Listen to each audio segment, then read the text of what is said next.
মহান স্বাধীনতা ও জাতীয় দিবস উপলক্ষে সাভারের জাতীয় স্মৃতিসৌধে ৭১-এর বীর সেনানীদের প্রতি শ্রদ্ধা জানিয়েছেন প্রধান উপদেষ্টা ডক্টর মোহাম্মদ ইউনূস।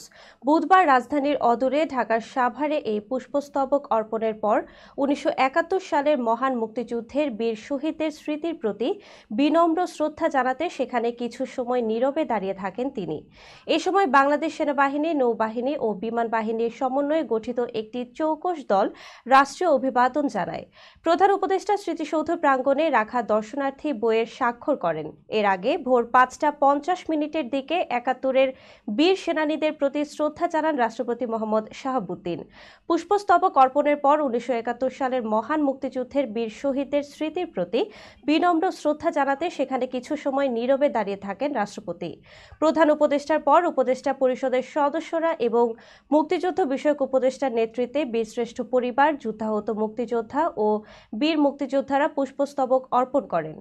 এরপর পর্যায়ক্রমে বিদেশি কূটনীতিক, বিভিন্ন রাজনৈতিক সামাজিক সংগঠন সহ সর্বস্তরের মানুষ স্মৃতিসৌধে পুষ্পস্তবক অর্পণ করে শহীদ বীর মুক্তিযোদ্ধাদের প্রতি শ্রদ্ধা জানান।